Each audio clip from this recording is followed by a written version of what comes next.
And what's happening, guys? Whoops. Yeah, we're live. Actually, I just forgot I don't have my headphones on. That's why I can't hear myself. What's happening, guys? Welcome along to another episode of 420 News. Just focus me camera. Boom. Look at that. All professional. What's happening out there, guys? It's Friday. Happy Friday to everybody. Friday. So yes, we're starting off another episode of the 420 News, and I hope you're all getting nice and blazed out there, guys. If you give me 1 second, I actually just grab me old caffeine, because yeah, I just realised I'm missing it.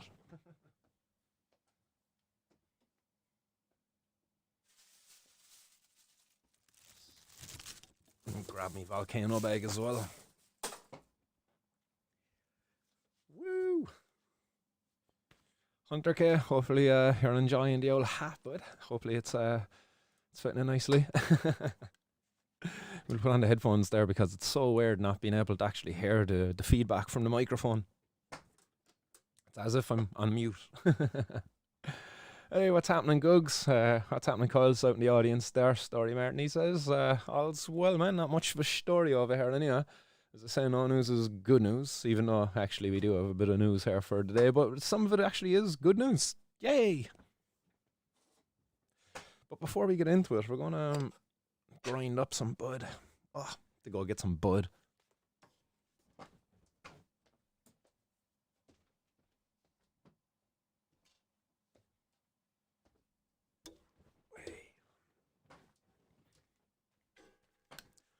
Boom, there we go. Oh, yes. Some beautiful nugs there. Ooh-wee. Gorgeous stuff. I flashed this for the camera. I've turned off me. Oh no, the green screen is messing with it again. There we go. Nice. Decent looking bud. This one looks a bit better though. It's oh, focus. There we go. A bit airy, not very dense, but by golly do these smell and taste absolutely divine. This is some gelato. Gonna focus that back out. So that's some gelato, grown locally by a Cork grower, and I have to say the guy done freaking fine.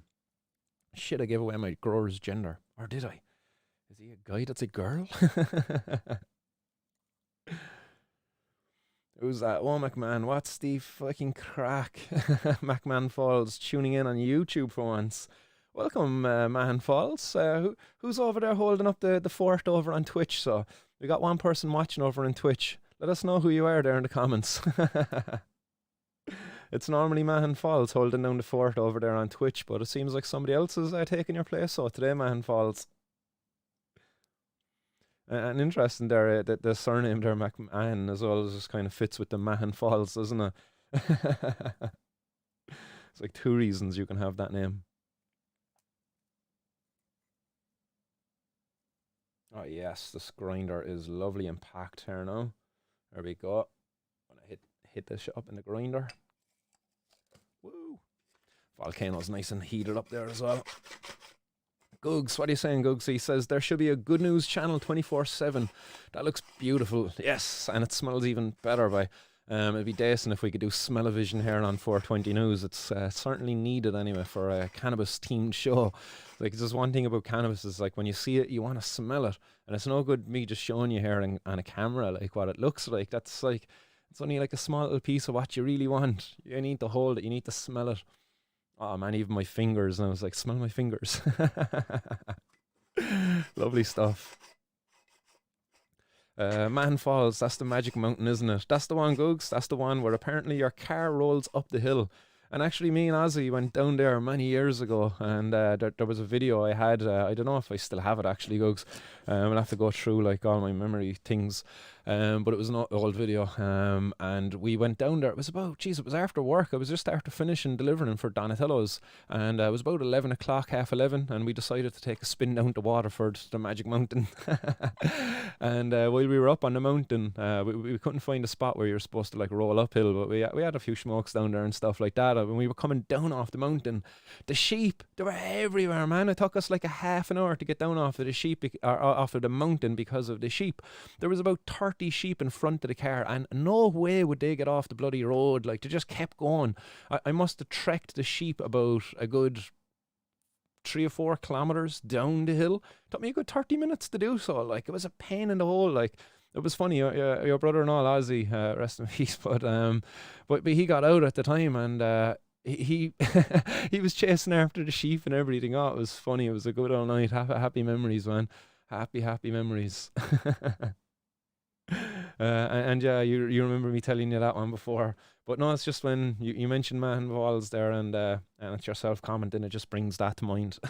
So the nice one for bringing me on that little trip down memory lane.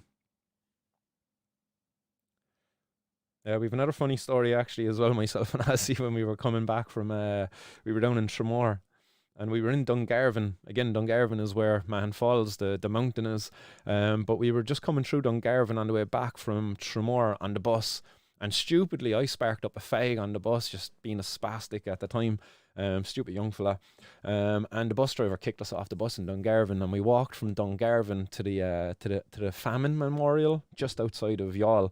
So we walked a good, like, I don't know, was it a good 10 kilometres, 15 kilometres there from Dungarvan before the next bus came along, and we thumbed him, and we were like, come here, we got thrown off the last bus, but we've our tickets there, will you let us on? And he did, in fairness. Didn't even charge us, so it was class. But yeah, that's another another happy memory there from down in Dungarvan. Ozzy and Tato, go out west. Yes. Right, so we got the volcano packed up there, guys, and we will get stuck into the news in a couple of minutes. But I have a video I want to play for you, featuring a guest of an interview that I'm going to have tomorrow. And it's featuring a couple of other people as well who might be featured on today's 420 news. One of them definitely is a lady by the name of Mary Cannon, infamous lady here on the show. You all might know her out there, but she's another one of these people, prohibitionists, who like to spread information about cannabis. So the video I'm going to play for you in a couple of minutes there, guys, when I just drop Alexis down to her acro training, will feature Dr. Garrett McGovern. It'll also feature Dr. Mary Cannon, and also a journalist, a novelist by the name of something Burnson.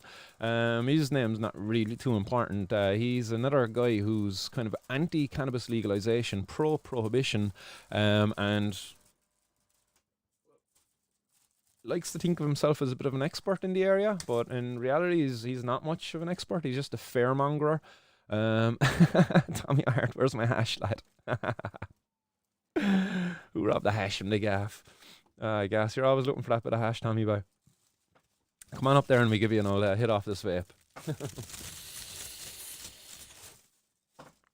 But the video features those that I just mentioned there, as well as a couple of others. It's actually from the Royal College of Surgeons Ireland, the talk they gave there in 2019, I believe it was. Yeah, September of 2019 they featured this talk. Again, Dr. Garrett McGovern was the only one up there in my eyes, in my opinion, that offered an honest view on the situation around cannabis and cannabis use. Mary Cannon and the other guys, they're fairmongers, they're prohibitionists, and they're not honest. They're very biased in their position at all. So I'm going to play a bit of that video there for you guys while I run out and do that. But yeah, once we get back, then I do have a couple of headlines there for you. 2 negative ones, maybe 3 negative ones, and some positive ones there then as well. So we tried to tone down the negative side of the news today, being Friday and all of that, and we've got a good one to finish off with. Again, it's something that we touched off of before on the podcast as well, or to do with COVID and cannabis. So we'll be looking at that study that was newly published there as well recently. Hey TG, what's happening? Temple Grower popping into the audience there. That's happening, Temple Grower, my favourite Canadian cannabis grower. Yes. I've tasted some of the genetics there produced by Temple Grower, and I have to say the guy has put out some good genetics. Oh, excuse me. Crystalline Entity, that's currently being grown by my buddy at the RTG, and I have to say, man, it's at about week 4 now. I think it's going into like week 5, and lovely, lovely dense nugs. Two of the plants have like almost identical phenotypes, and then there was a third one that's just a little bit lankier than the others. But man, very, very good plants. I believe he done 6 seeds, and he got 3 female and 3 males, which was a nice turnaround as well from those seeds. But crystalline entity, it's amazing, dude. It smells absolutely delicious, and it is incredibly frosty as well. Like, it's oozing in the frost, man. So well done, dude. Tip my hat there to the breeder, to the chef. Right, who else is out in the audience? What's happening, Guru Ganja Goat? Hopefully you're well out there, buddy, and looking after yourself. Hopefully the spirits are high in more ways than one. But welcome to the show, dude. John O'Regan is out there as well, and John Roach. What's happening, guys? What's the crack? Gabberhead is in the audience. Hunter K is in the audience. He's saying, keeping my head warm, Martin. And about the hat, because Hunter K has got one of these fine boys as well. Organic cotton as well, guys. We've a cheaper non-organic version as well up online. I think John actually got the non-organic version, the one that has the bobble on the top. I think that's a little bit cheaper than the other one, but yeah, I went for the organic cotton one. I wasn't too big on the old bobble on the top. Ross, Dr. Green Thumb in the audience as well. What's happening, Ross? Others in the audience, Tommy O'Hart, Peter Kelly, Owen McMahon saying it's not me anyways. I'm with my bro Bob McMarley sucking down some doobs. Nice guys. What else would you be doing around the 420 time?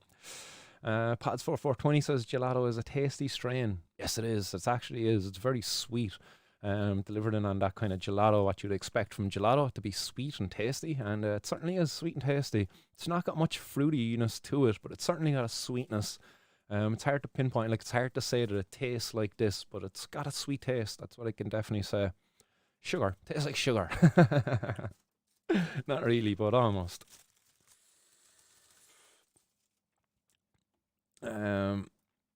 Ross, Dr. Green Thumb, you need a dog for that, Martin. Blaze the haze, lads, says Kyron. What's happening? And F the law. Yes, man, F the law. And Temple Grower says, what's growing on, everyone? Nice. See what he did there? See what he did there, guys? What's growing on? Yes. Love it. John O'Regan says, it's 29 degrees in Jamaica. I'm off. Are you in Jamaica, John? Did you run away? Just you abscond from Ireland over the court cases, bud. Hopefully it's all going well over there. Tell the lads I said wagwan. Yes, wouldn't mind being in Jamaica right now. Tommy Hart says, you're a good lad. Nice one, Tommy. Appreciate that, buddy. Keith O'Halloran's in the audience as well. What's going on, Keith? Goog says, on them vape bags, had some couple of them with, another day. I'll be gone when you're back. Have to go to my missus, talk to you another day, cause not a bother. Nice one for stopping in, Googs, and catch you back here another time, or catch you in person, dude. The door's always open over here as well, man. Give me a shout there and we can arrange. We'll get another couple of these bags into you. Come on over and try out the gelato. Tommy Wart says, going to come up and see you one of the days, lads, and hope to have a good one. Have a good 2022. Nice. And yes, before I run, guys, I just throw it out there that I have a patreon.com/Martin's World, and I'm planning to do some meetups. So I'm going to do some online meetups and some in-person ones as well as the weather improves. I'll do that for all of the Patreons and for anybody as well, guys, who sends a donation via the PayPal link or via the Streamlabs link as well, which goes through PayPal. So if you send a donation, a super chat into the show and stuff like that, get me your email and stuff like that in there, and I'm going to be compiling a list of all of these contacts, and I'll be forwarding out a link, a monthly link or a monthly location as well, where I'm going to be doing meetups with people who've put their hands into their pocket and supported the show. So do definitely, guys, get your contacts in there. And look, if you want to get involved in this, and if you're not able to kind of get your hand in your pocket and all of that, man, by all means, send me an email. Tell me that, look, I'd love to be able to get involved in those meetups, but I'm not in a position to financially support the show right now. And guys, you're more than welcome. You're more than welcome. We're an all-inclusive show. But I do want to show or give a bit of give a bit back to those who've given to the show. So that's something I'm planning to do there over the coming months. Starting this month, so we'll do an online meetup this month and possibly next month. But once we get into April and March and all of those nicer months, we'll do some in-person meetups. So right, let me pop up this video here for you guys. And it's at the question, it's kind of the interaction part. So the speakers have said their pieces already. Dr. Garrett McGovern, I don't think he actually spoke at this, but he was there as a contributor afterwards. So this is a little bit of a questions and answer. It's going to start off here with Mary Cannon, and then it's going to go to the Alex Berenson. That's his name, actually, just came back to my mind there. So Alex Berenson, and then it goes to Garrett McGovern, and I should be back with you by then. They're talking about cannabis and kids here as well. This is the topic of conversation. So it's an interesting one. It's a video worth checking out as well, guys. It's an hour and 40 minutes long in its entirety. I'm going to play for you about maybe 10 or 15 minutes from it here now. So sit back, guys, spark up if you haven't already done so, and enjoy. And I suppose if cannabis, though, Mary, is so... Oh, I'll turn up the volume there as well. ...so bad for our mental health, we're not seeing an epidemic of psychosis. Now, I'm being a devil's advocate here. Is that not correct? So why aren't we? Well, as Susan said, psychosis will really only crop up, acute psychosis, in the emergency departments and in the inpatient psychiatry units. So GPs won't see it, neurologists won't see it. Most people don't see it, but we're seeing it. Mm-hmm. I'm seeing increasing numbers of cannabis-induced psychosis. At the moment, it's quite, even for me, and I know the link, I'm thinking, what is going on here? And, rates of schizophrenia, which is the difference between cannabis-induced psychosis and schizophrenia. Schizophrenia is more chronic. But, if you have a cannabis-induced psychosis, you have a 40% chance of going on to develop schizophrenia, which is a very chronic illness. So rates of schizophrenia are on the increase in many countries around the world. But it's a relatively rare condition still, and it's hard to pick up that, and in Ireland, our registers are not great, but we've definitely seeing more admissions for cannabis-related illness. In fact, Bobby Smith, who's here, he did this calculation, and it even started with me. You're more likely in Ireland between 2015 and 2017 to be admitted to hospital for a cannabis-related illness than to be arrested for possession of a drug. Wow.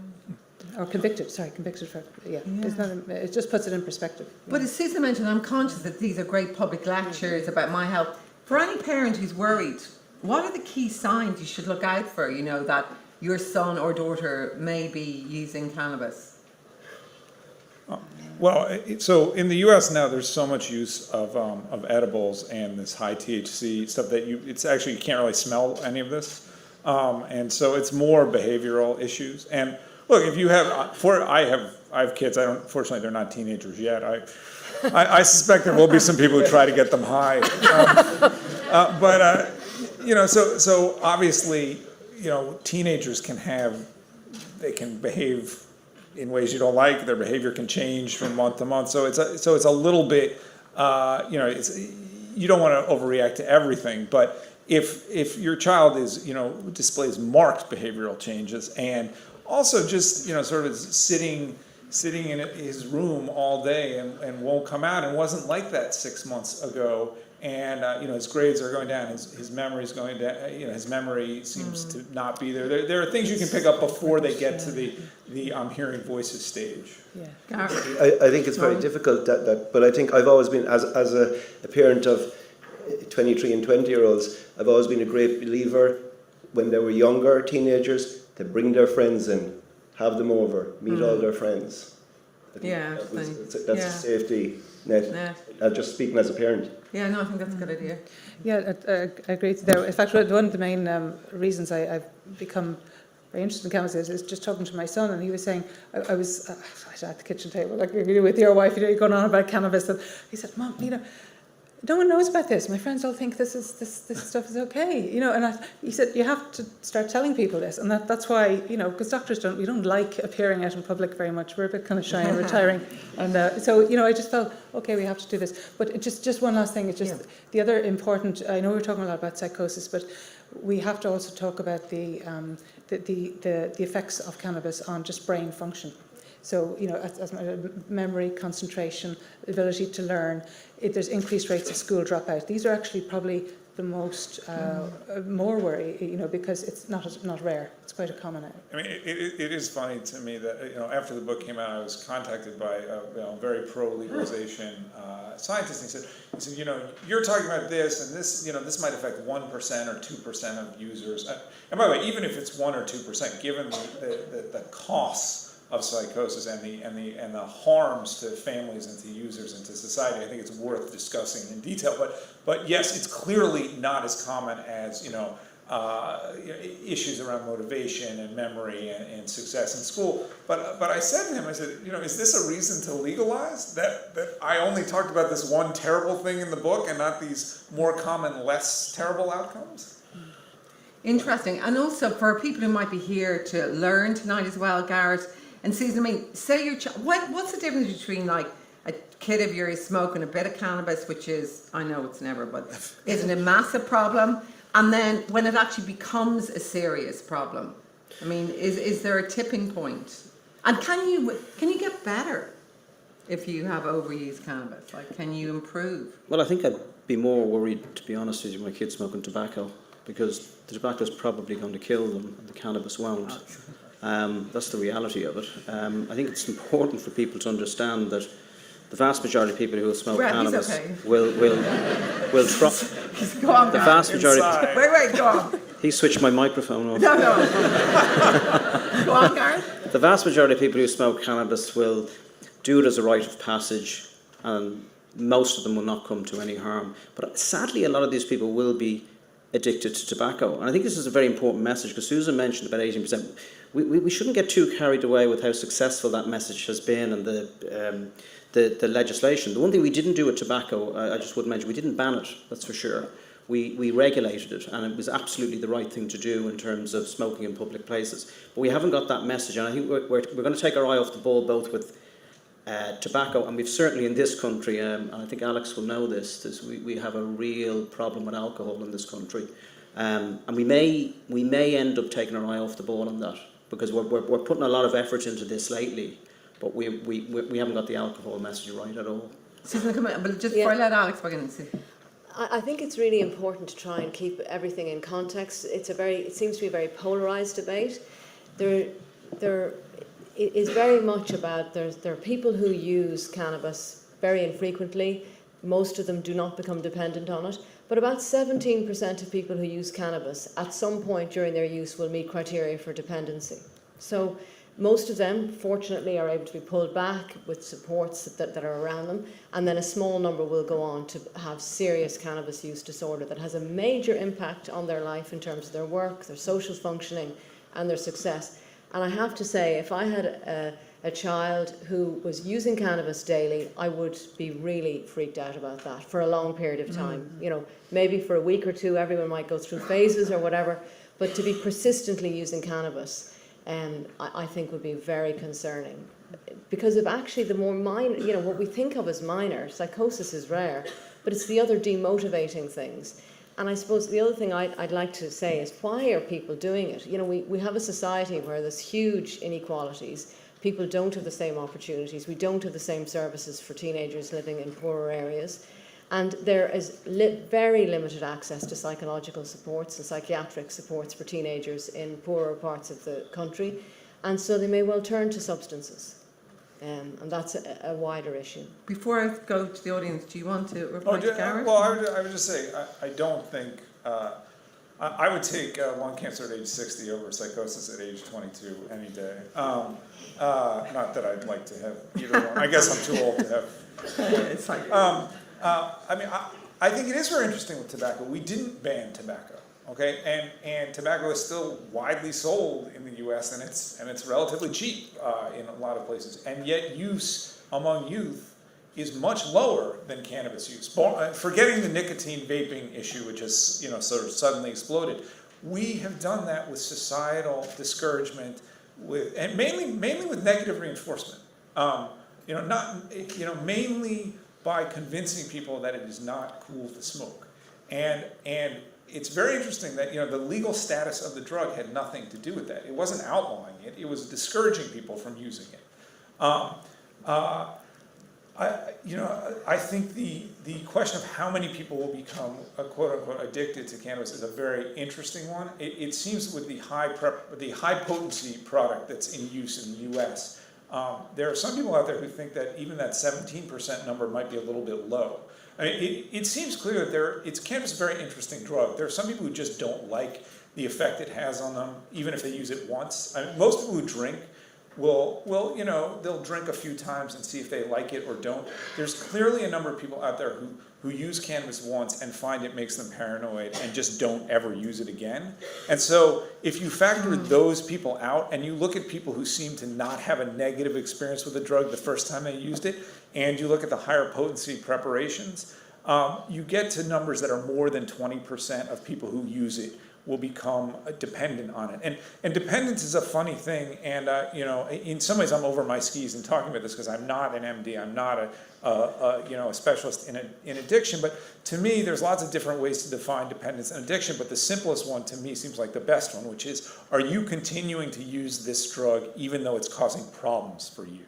So, we're all addicted to coffee. Okay, we all get headaches if we don't drink coffee, but drinking coffee for the most part doesn't cause problems for anybody. With other drugs, including alcohol, if you're continuing to use, even though it's causing problems in your life, in your job, in your relationships, I'd say you have a problem. You are addicted to this in some way, and a large number of people who use cannabis will fall into that. One last really fascinating number in the United States. And the US and Canada are the places that have the most cannabis use of anywhere in the world on a percentage basis, maybe Israel, but the US and Canada. And so even in those countries, cannabis use is relatively marginal. Only about 15% of people over the age of 18 used cannabis even once last year in the United States in 2018. Okay, so that's about 40 million people in the US. About 170 million American adults used alcohol. Alcohol is much more common. But if you look at the number of people who use daily, and I think daily use doesn't prove you have a problem, but it's a good marker for potentially having a problem. Almost as many people used cannabis daily as used alcohol, according to the national survey. About 12 million people used alcohol daily. Almost 9 million people use cannabis daily. So almost 1 in 5 people who use cannabis in the US are daily using. And that's much less true for alcohol, only about 1 in 15. And so for whatever reason, once people start to use this drug and decide they like it, they use it a lot. I suspect that's because it's not as physically damaging as alcohol. You can sort of use it all day, every day, and convince yourself that everything's fine, even though all of a sudden you got fired and you don't have a relationship anymore. Really, these things happen. Okay. So anyway, I have to bring in my I'm audience. being shushed. Yeah, exactly. Cut you off there, Minister. Okay, who would like to throw a question to the panel?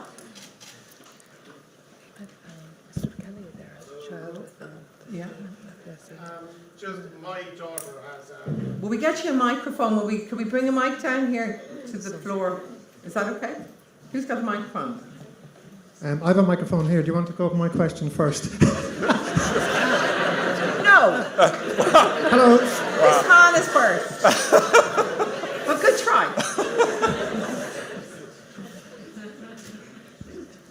Hi, my name is Brian Kelly, and I have a 5-year-old daughter with Dravet syndrome. She's on the kind of milder version of Dravet syndrome.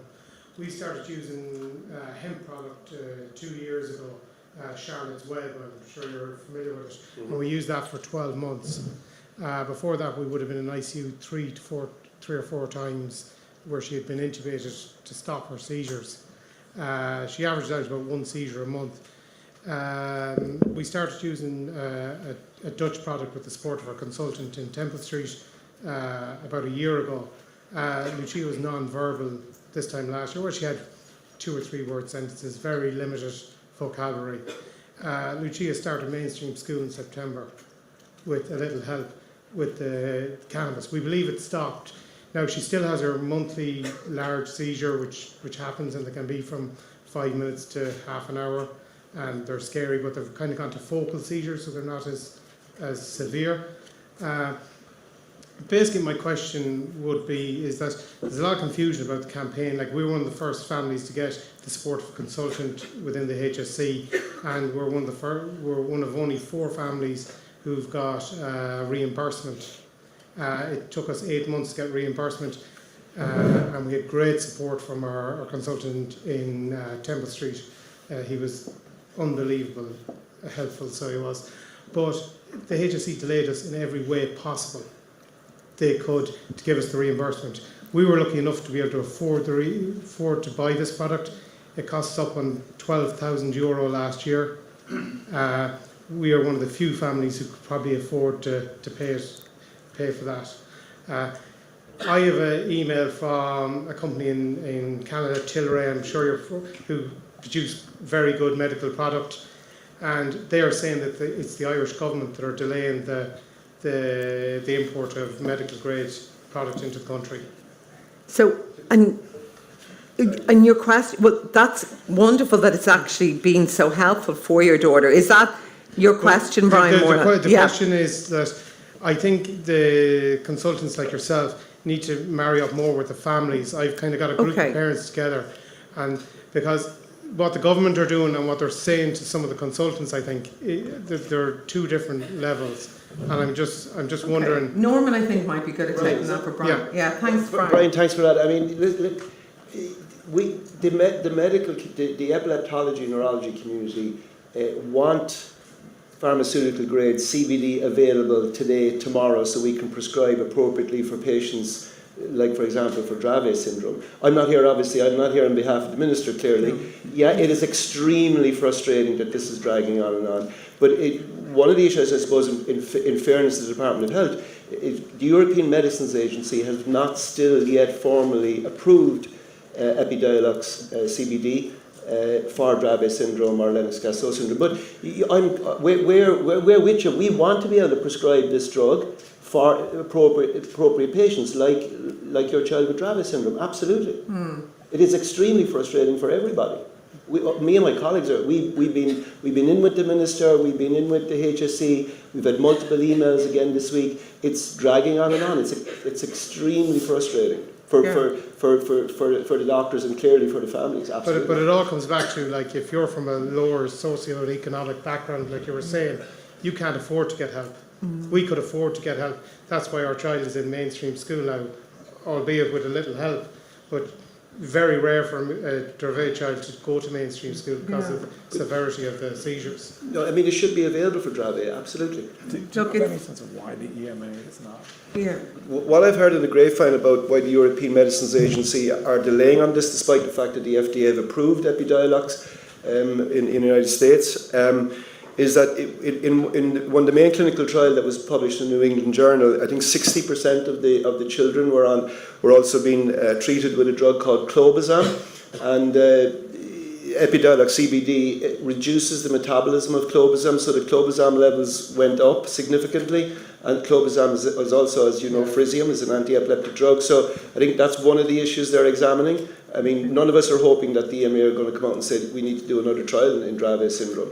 But that's what I heard in the grapevine. I can't stand over it. That's exactly the reason why they're delaying on it. But, you know, I speak to GW Pharma and they say, we're expecting news quarter one, we're expecting news quarter two. It's one of these things that keeps going. See, guys, I'm just going to stop it there. And if you want to check out the rest of that video, guys, it's RCSI, My Health, Cannabis and Youth Health, The Evidence. That's the title of the video in its entirety there. But just to stop it there, and I'll go back and I'll talk about a few other things that might have been said a bit earlier as well. But what he's talking about here, like with GW Pharma and like the interaction between the Epidiolex and the other clonazepam, or no, some other drug there that he mentioned. It's got my memory there now at the moment. But it's an anti-epileptic drug. And what happened is the cannabinoids within the Epidiolex, the CBD and whatever else was in there, something was causing the metabolism of that drug, the anti-epileptic drug, to slow down, to stop almost. And then the concentration of that drug in the body goes up as a result because the body is not breaking it down, it's not being metabolized. And that caused problems in those studies. I can remember looking at some of these studies coming out on Epidiolex, and there being like, side effects, cause seizures to some people, caused interactions between other medicines and stuff like that. So that's pretty much what he's talking about there again. And we've to look at the study I talked about again the other day, which was the Israeli study, which looked at THC, CBD, and CBG, I think it was looking at as well. It was looking at different cannabinoids, and it actually found that when THC and CBD were used, that there was a lesser outcome than when the THC, a higher level of THC or a higher ratio of THC to CBD.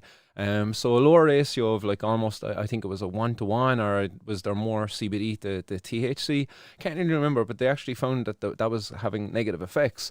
And we have to look at these drugs when they're applying them. Like there's a big problem with THC at the moment because they want it to remain a narcotic drug. They want it to remain like this compound that has no medicinal value, in order to keep it in the highest category, most strictest category that there is.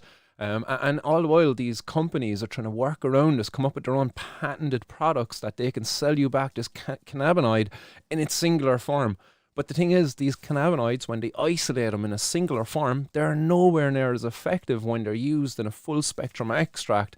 I believe Epidiolex is a full spectrum extract, but it's very high in CBD. It's very low in THC.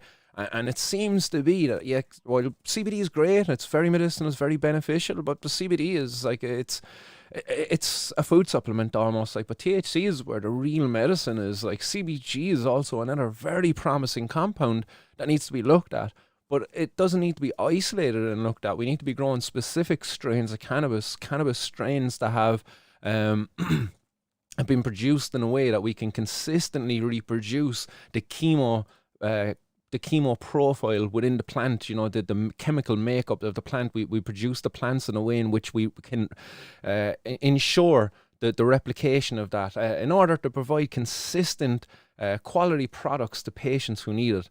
And that could be done very easily, and it could be done much more easily if we didn't have these silly bloody laws around prohibition, like this kind of idea that cannabis is a drug of abuse that has no potential to be a medication, which is, we all know, it's a lie. It's an absolute and outright lie.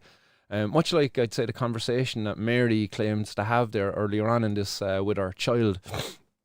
I wonder how honest the conversation that actually was. Is that really the reaction that Mary got from her child?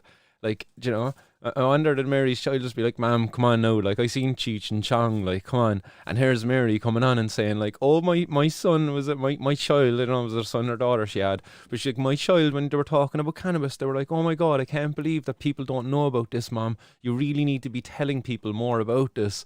Like, it's so funny. Like, I'd just say that's a staged conversation anyway, if there ever was one. But Garrett McGovern's comeback, in fairness to the both of those prohibitionists, that was quality, in fairness to him. Sorry, now I'm just going to sort out these spammers there in the chat box as well. But his comeback was excellent. Like, I'd be more worried about my kid if my kid was, like, if I caught him with cannabis, which, you know, that's or sorry, if he got him with tobacco, because tobacco can actually kill him, unlike cannabis, it cannot. You know, that, like, cannabis, there's no both of those prohibitionists. That was my bad. But cannabis has not been recorded at all as ever killing somebody. And if it was, you know, prohibitionists like Mary Cannon, prohibitionists like that dude, fucking Alex Berenson, he was unhide user on this channel. All right, he should hide anyway. Report. Yeah. Boom. But yeah, sorry, I got a bit distracted there. Fucking spammers. Spanners. Somebody hit him, so well done to whoever done that. Who was that? Pods for 420. Nice one. Nice one. Appreciate that. Hopefully that dude fecks off now. But yeah, you know, those prohibitionists up there. And it's funny as well, you have to look at the Royal College of Surgeons, Ireland. Like, what was their, like, look at their position on that. Like, again, Dr. Garrett McGovern was probably the only person on the stage there who wasn't a staunch prohibitionist. All of those other people were, like, seemed to be. Okay, maybe the lady who was presenting it, she was playing, like, devil's advocate there at times, both being, like, a prohibitionist and an anti-prohibitionist. But for the large part, like, Garrett McGovern was the only person up there that I could see on that stage. I've watched that a good while ago, but it was a pretty, it was a very biased event. It was set up in a way in which demonized cannabis and to make it very difficult for Garrett to be the only one up there arguing. Like, surely there was room for balance in that conversation. Like, if you're going to have up a novelist, a crime novelist, surely you could have up maybe somebody else out there. But, like, again, like, why not get Professor Carl Hart? Why not get him up there? No, there's no room for balance up there. But it was good to see Garrett McGovern up there. Like, we would have been lost without him. And I'm honoured to have him as a guest tomorrow, guys. 12 o'clock. It'll be done live here. Live streaming the conversation. So get your questions in if you want to get any questions to Garrett McGovern. Send them by email or go over to the stream there over on YouTube. And you'll be able to lodge your questions right now.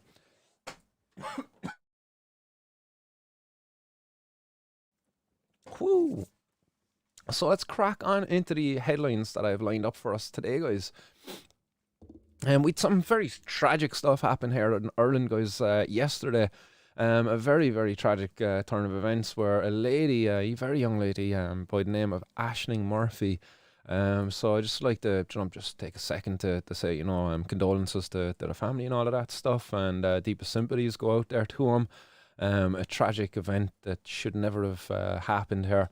And if you don't know what happened, like you're probably either not in Ireland or you're living under a rock in Ireland. But the lady was out for a jog on a public pathway, and at an early time as well. I think it was like 4 o'clock in the afternoon, and she got attacked and was killed. Tragically, it's just horrible. And the cops still haven't even caught the killer at the moment. The killer is still at large. So I'll just pop it up on the screen there for you to see this. This is the case of Ashling Murphy. And where's it going? Oh yeah, I closed it. So the Gardaí are seeking information currently on a mountain bike. So I'm just going to pop it up on screen there. This is the mountain bike that they're currently looking for information on. So if you happen to be out there, you got information on this bike and you can help the cops, by all means get in touch. But this is the lovely young lady, 23 years of age, a teacher, a whole future ahead of her. And tragically, she lost her life yesterday. And it's like, I'd like to, somebody attacked me on this because I pointed out what I'm about to say on this. Frankie Fian there, he shared this article there earlier, saying it's so sad, the sense of anger, despair and palpable communities all over Ireland, or over the country, are shocked and saddened at this senseless murder. And I couldn't help but just point it out, and I don't know, agree, disagree with me in this one, but I just had to point out, if a single cop in that area was busy searching a person for drugs on Thursday, then you can blame prohibitionists for the killer getting away. Prohibition makes the streets more dangerous for everyone involved. Whether you're a drug user or not, prohibition makes the streets more dangerous because you've got cops who are out there supposed to be a deterrent for real criminals like the sicko who's out there currently walking the streets of Ireland at large. And we've cops wasting their time. I'd hate to think that maybe up there, not more than within a kilometre radius, that there could have potentially been a cop car busy stopping, searching the pockets of some young fella because he looks like he might have a bit of cannabis on him. You go over to the Garda's page there, but you go to the Garda's page and they always have photos up there of the boys out in the patrol, out in the horses and stuff down along the canals. I thought I might have seen, there's the horses there. Look, they normally have these guys going up and down the canals and stuff like that. Were any of them nearby? Were any of them caught up dealing with somebody, for a petty drug crime? For a person who might have smelt like cannabis, for a fella who looked like he was off his face after a bit of gear and he might have some on him, we're going to hassle that guy. Sickening to think that there might have been a cop out there who could have intervened, potentially apprehended the individual who done it, or even better again, actually deterred the crime from happening in the first place. So I pointed that one out, and then some fucking I don't know, some other, I don't know who this person is. Ireland Unlocked. Because the drinks industry has no business interfering with health and education alcohol policy. I kind of agree with that statement that this person is making, but he's just a classy lad making the woman's murder your own agenda. It's dude, what the fuck? I was just kind of pointing out, that and it's he hasn't attacked my argument. He's just attacking me personally for kind of, this isn't the right one. What's he want me to do? I see a lot of people out there kind of tweeting at the moment saying that the right thing to do is to get lads to stop wolf whistling at ladies, to teach your son that it's not okay to make lewd remarks towards a woman. It's who had it up there earlier? It was Isabel Flanagan, Luke McFlanagan's daughter. Like she put it up, like she was thinking about this, obviously. Has she removed it? She had a bit of a thread. She might have removed it. I don't know. Like, yeah, she was. It's an older one, actually. I think it was. But she was just talking about an event where a guy, like, said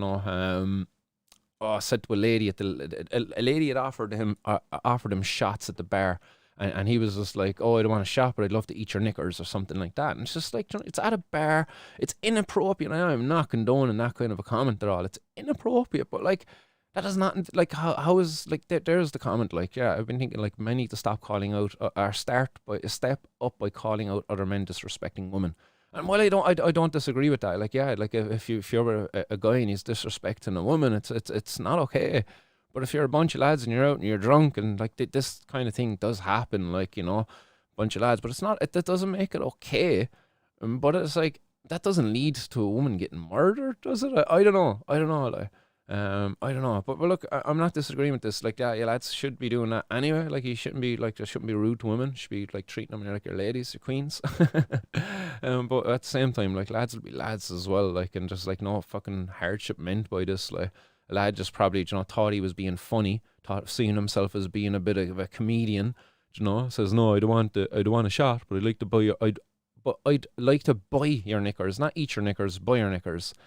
Like, imagine if the lady turns around and said, yeah, grand, give me €100. It's like, give me £100. Imagine if he did. Like, ladies decent, like, fucking knickers are only €3 there down in pennies anyway. This is like, what the hell, like I don't get this, like. But somehow my comment is distasteful anyway, like, by calling for more efficient policing of our streets, more effective patrolling by the Gardaí, to make it safer, like, not for everybody, just even my own kids. So my opinion as a parent, like, invalid. So anyway, I just made a few replies back to this person anyway. There was a bit of a back and forward. And I don't know what he said there lately at all. Yeah, not much back. But yeah, look, I'm just kind of making the point there that if the Gardaí were not wasting their time patrolling the streets for drug users, drug dealers, and they were actually out there patrolling the streets to try to deter rapes, thefts, murders, burglaries. Like, imagine if there was a proper patrol of your community by cops and they weren't out there to invade your own privacy, but actually out there to kind of see, like, is there anything out of place here at the moment, like. Is there anybody that we don't recognise? Because that's the big problem in our communities as well today. Like, is that there's such a gap between the people in the community and the cops. Like, in many communities, especially like some of the more socially deprived communities there, the more working class areas, where like drug dealing and stuff like that can be a bit more prevalent. There is a big divide there between the cops. Like, the cops don't know the people there. The people don't want to know the cops either, because the cops might want to take you away. They might want to take away your brother, your sister, your uncle, or something like that. Like, so this prohibition causes this divide between the community, which again makes it more difficult for the cops to do what they're supposed to be doing, which is keep us safe. So yes, I'm stand by the point I was making, that drug prohibition makes our streets more dangerous. And drug prohibition, if it was not there, that potentially if we had more effective policing, that crime would not have taken place. That lady would still be out there, going for a jog right now, coming back from her jog right now, But sadly, no, because of ineffective policing, because of a broken justice system in our community, in our country here, she sadly lost her life. That's not the ultimate cause, but it's certainly it's a factor. It is a factor. Like, come on, it's undeniable. Look at the work that's being done by the courts at the moment. I believe like it was almost 50% of the work is probably to do with drugs, drug-related crimes. The prisons at the moment, they're like a lot of people in there that are related to drugs. It's sickening, absolutely sickening, and especially when you look at the next headline that I'm going to get to then as well. Which is a man who has been jailed after having sex. This is the headline. Like, look how fucked up this headline is. A man jailed after having sex with teenage cousin in grounds of Galway church. When you actually read this article and what actually happened, guys, this guy plied his teenage cousin with alcohol and cannabis to the point where she could no longer keep her eyes open. She was unable to keep her consciousness. While she was conscious, he was trying to beckon her to come over to the bushes, and groping her inappropriately, and she was asking him to stop and stuff, and he wasn't. Like, unfortunately for her, she passed out, and while she was passed out, this guy proceeded to rape her. Like, he did not have sex with her, he raped her. Like, what kind of a journalist are you, Declan Brennan? Like, seriously, dude, this dude raped his teenage cousin on the grounds of a church as well, might I add. It's just sick. Do you know what's even, like, I don't know, is it even sicker? Like, it's a broken justice system here. Like, but what this guy only got, he got 30 months in prison. 30 months in prison, guys, for this heinous crime where he raped his underage cousin. She was 16 at the time, he was 29 at the time. Horrible fucking case here. Like, and I should have probably said a disclaimer, you know, to the people there beforehand, like, warning, this is fucking, it's vile. It's a vile case, like. But he got 30 months. Like, there's a horrible victims report here, like, where she said she was stoned, passing out, remember him coming to and finding a man having sex with her. Like, he wasn't having sex with her, he was raping her. Like, and her statement in the court actually is a powerful one. I'll go down here to it. The Garda read it.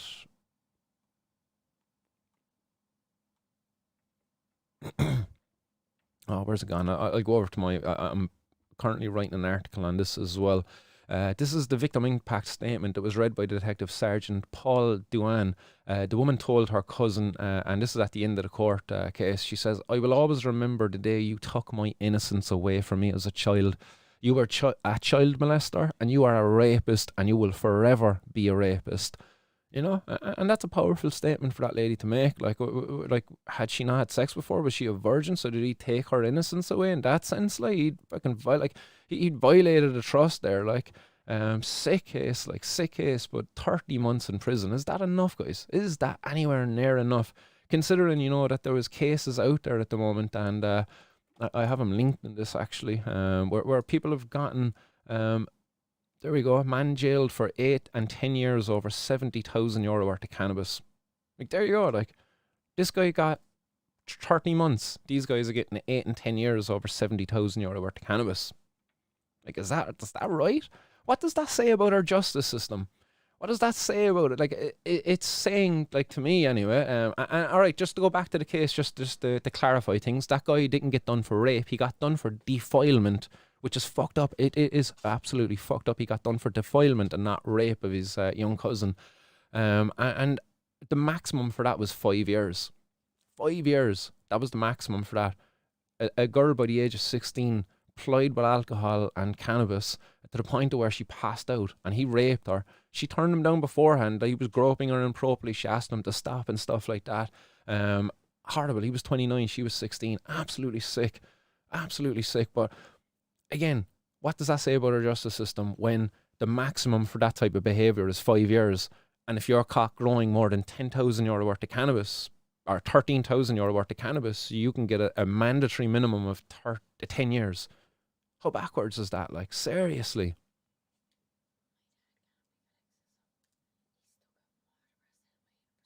Oh, all right. Yeah, no bother. All right. Sorry, just getting an important message come in there to me. Yeah, but that's an incredibly heinous crime. And again, as a person who has 2 daughters growing up in this country, I would love to be seeing much more of a deterrent there. Like, honestly, for the crime of rape, for the crime of defilement, there should be no limit to the length of prison sentence that can be handed to an individual. Like, what's to say that defilement, like, do you know what I mean? Imagine how extreme that can get. And it's like a maximum of 5 years. But meanwhile, for cannabis, for drugs, we're saying that drugs are much more of a harm to our society than that sort of behaviour.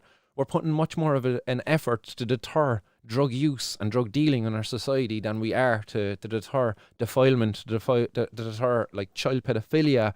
Like, seriously, what a messed up fucking system we have here. Like, and forgive me for cursing and stuff like that, but how messed up is that, guys? Seriously. So that's just some of the stuff that goes on there in Ireland. Like, so to just put those 2 cases together as well, you know, a lady who lost her life as I don't know, was it an attempted rape and then turned into a murder afterwards as well.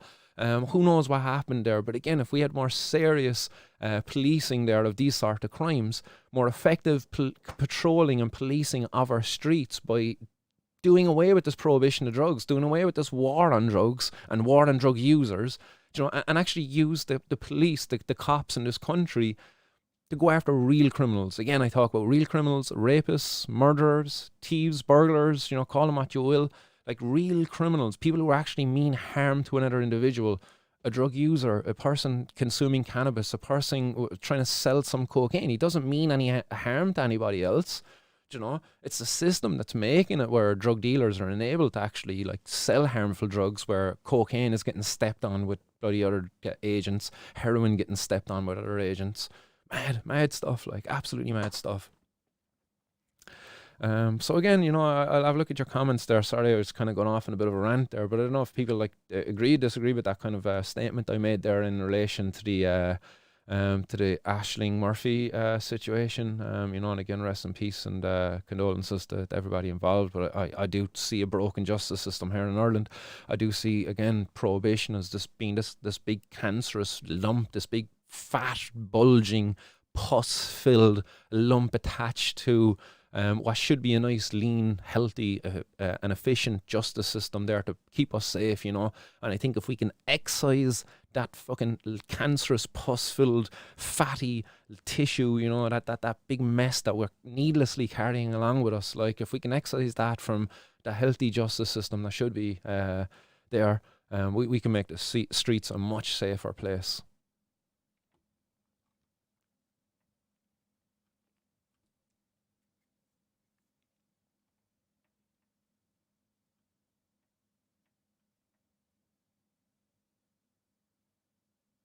I see B9F. I see actually there's a continue on here. There's a question here for Garrett. People who suffer from simple schizophrenia are permissive in nature, and it is a diagnostic criteria for such a condition. Therefore, they are often in a position to access cannabis, so the cannabis is not the source of the diagnosis. So am I asking him, does he agree with that, is it? If you can, B9F, can you email me that to Martin's World at martinsworldpodcast@gmail.com? Just a little explanation of the question. More specifically, it's a bit broken here in the chat. But there's a specific one. Why do psychiatrists have the highest suicide rate? Very interesting one, all right. It's probably because of the burden of what they take on by listening and sharing problems with people. It can be it's probably a straw that breaks the camel's back at a point there for people.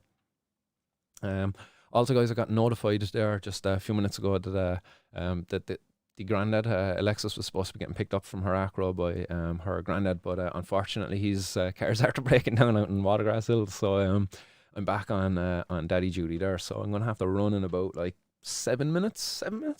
But let's just quickly dive into one positive headline I want to do with you today, because I had 2 or 3 positive headlines there, but we'll just dive into one positive one, and it's the cannabis is found to be a preventative for the coronavirus. So it's a recently published study, but I have touched off this in the past as well. If we remember back at the start of the pandemic, when I was kind of just starting out in 420 News, it was in one of those earlier episodes, there was a study that came out and it was look, actually there seems to be a mechanism here whereby cannabinoids are actually acting as bouncers, I suppose, to your cells, deterring, saying, hey, nah, not tonight, bye, to the old coronavirus. So that's just simplifying it. So I talked about it back then as well in that, and I kind of went into it in a small bit of a technical way, but basically looking at the pharmacology of it, there's a thing called the ACE2 pathway, and that's the pathway in which the coronavirus is seen to be invading the human cells. But what happens is the cannabinoids, they act as barriers there, as I say, a bouncer, if you will, and they say, no, not tonight, and they don't let in the coronavirus, so therefore the coronavirus cannot invade cells. It's also been found that the cannabinoids as well mitigate some of the effects of the coronavirus as well.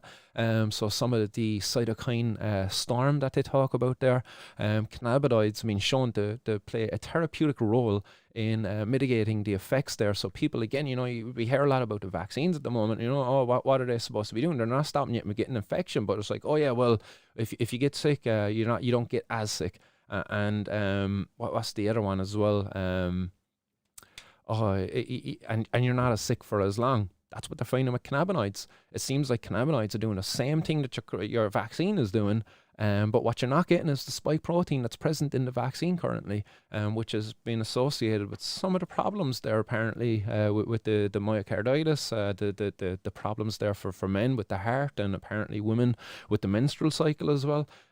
So again, if you're a person who's opting out of getting the vaccines until there's a bit more kind of information there as to the safety and efficacy of these things, or just a bit of an improvement in their ability to actually stop you from getting it, it seems like potentially cannabinoids, what they're looking at here in this, it's CBD and CBG. They're not actually looking at THC in this one, even though in past studies they have, but they did find that the CBD molecule itself was playing much more of a role there than THC in terms of this prevention of access to your cells by the coronavirus.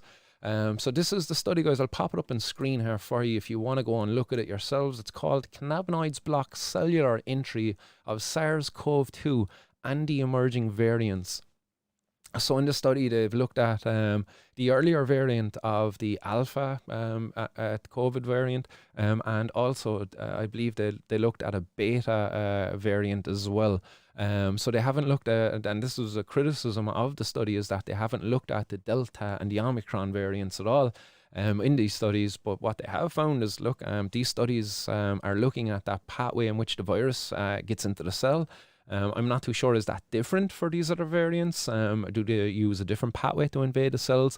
But what they have found is that the earlier versions of the virus, anyway, the CBD acid, the acid version, not the carboxylated version of it, but the acid version of it, which is there in abundance, it's in abundance in this plant. It's acting as a potential barrier there for entry for the virus to your body. So, if you're a person out there, if you've got access to some of these cannabinoids, then it's probably wise to be maybe taking a daily dose of this, especially if you're out there in a highly populated area. If you're doing if you're going on a shopping trip and stuff like that, maybe it's beneficial to be kind of dosing up, getting the cannabinoids within the system. And again, we look back at our food system, our food chain. We go back 100 years ago when these cannabinoids were being fed to animals, and therefore they were present in the meat and the milk and the eggs and the cheese and all of that other stuff. All of the stuff that the animal byproducts that came from animals that would have been fed cannabis, that would have been rich in some of these cannabinoids. And again, they're talking about hemp here in this, but hemp, again, this is going back to prohibitionist speak almost. When you look at hemp, really, when hemp came as kind of a thing for cannabis, it's cannabis. We look at cannabis, if you're talking about CBD, you're talking about the flowers, you're not talking about the fibers, you're talking about the cannabis flowers and the cannabinoids. So CBD acid here, guys, that's the one to be shown to be effective. So get it into you guys. Again, that's not medical advice at all by any means, but it's definitely an opinion of mine, and use it if you wish. It's a very interesting study. Plant material extracts of hemp and isolates of specific cannabinoids were obtained from the Global Hemp Innovator Center, Oregon State University, Corvallis. Plant taxonomy was confirmed by J.S. Snoller of Global Hemp Innovation Center. Certified cannabinoid standards were purchased from Cayman Chemicals. So there's just some information there as to the materials that were used in this. So they did use extracts from the plants, so full spectrum extracts, there's what they're talking about, full spectrum extracts, and also isolates. And again, what they're finding is the full spectrum extracts have been shown to be a bit more effective than the cannabinoid alone. So very interesting stuff. And again, why is this plant still illegal? Why? Why is this illegal? Why do I have to go to court next month over this plant? And what I had was rich in CBD. I can't wait to go to court next month. I cannot wait to go to court next month and stand there and say, Judge, you're making a big mistake here, pal. I won't say that in that way, but some other words, that'll be the gist of what I'll be saying to the judge. There'll be a number of items of evidence I will be submitting, highlighting why it is my right to be able to consume this plant, to be able to possess this plant and the substances from it, in order to be in control of my own health. I've sovereignty over my body and my health, and cannabis is an integral part of that, in my opinion, especially as a qualified herbal scientist. I'm definitely much more qualified than a judge anyway to be making kind of calls in this, and I'm sure I'll be able to get more expert witnesses, but I'll be requesting my day in the High Court and a trial by a jury as well, and hopefully I'll get the assistance of the what they call it, the Irish Human Health Council. Going to be in touch with them there next week. I'll be sending some emails out to them there, but that's my plans going forward anyway, guys. But this is a human right of mine and my body, my choice. Look, there's evidence there showing that we're in a pandemic at the moment, and this is the virus of the pandemic, and these cannabinoids are potentially acting as a barrier for entry. Why shouldn't I have this plant growing in abundance out my back garden? Why shouldn't I have a little the choice there to have a little apothecary here in my kitchen? Do it safely. Again, I'm trained. I know all the regulations there, the standards that have to be adhered to. Why can't I do this? Why can't I provide this medicine for my family, my friends, my community? Why does the government have the right to do this? And when we look at the cost of that, they're preventing us access to a therapeutic that could potentially be a gateway back to a life and normality. So we leave it there, guys, because I'm going to have to bounce there in like a couple of seconds. But I will be back. I'll be back tomorrow, 12 o'clock, guys. Garrett McGovern. Don't forget. Yes, look forward to that one. It's going to be an excellent conversation. Again, Martin's World Podcast at gmail.com if you want to get any questions in there. And I'll get those questions to Garrett McGovern. Again, he's a doctor and addiction specialist, and he's part of the Priority Medical Clinic there, the first outpatient clinic for drug treatment. I believe that's the correct statement anyway. It was taken from their website. So yes, it's going to be an excellent conversation. Amy Riley saying, it's why so many women won't come forward with cases, because they get feck all punishments. Then the girls might turn to weed to deal with the trauma and chance of getting caught to get more time. Amy, that's fucking very well said, actually. So well said. In many cases, there's a lot of questioning of the victim as well. You know, are they sure now you didn't consent? Like, there's a lot of that as well. And therefore, you know, a lot of that stigma, judgment. And sometimes, yeah, these women can turn to cannabis then as a way to deal with that trauma, and actually in turn get more time for that crime of using cannabis to deal with the trauma of what happened to them than their actual the perpetrator of their victimization would have got for their crime. Sick, isn't it? Back on son, well within your rights to curse out the so-called justice system. Total bull and Garda are not on the ball at all, nor the conviction system. No, not at all. Alan McGonagh, can't wait for the day I can walk into a shop and just buy smoke. Don't think it'll ever happen. Alan, come on, man, you gotta believe. You gotta believe. Like think of legalization like being Santa Claus, guys. It needs the power of belief, guys. You gotta believe it'll happen, and it'll happen. The more of us that'll believe it'll happen, the more of us that act as if it has happened, it'll make it fucking happen. You know what I mean? Like, let's go around and believe, like, you know, that legalization is like Santa Claus. Except we can actually make it a reality, you know? Like, I know in that I'm just like thinking back that watching that movie Elf, funny comedy. Yeah, that was kind of the thing, you know, that you had to believe in Santa in order to get his sleigh to fly, like, you know, and that's like legalization. If you want to get that sleigh to fly, baby, you gotta believe, and you gotta do a bit more than believe. You gotta sing that jingle. You gotta sing that song. I think that's actually a perfect little analogy there, guys. If you haven't seen that Elf movie, who hasn't seen that Elf movie? Come on, guys. I mean, maybe it's just me kids, like, but it's an excellent movie. But in that, you know, there's a part where Santa's sleigh crashes in the woods. You know, Santa's totally real, guys. Santa's definitely real. I'm not saying he's not real at all. Did I say that? Jeez, sorry, it's the cannabis making lies.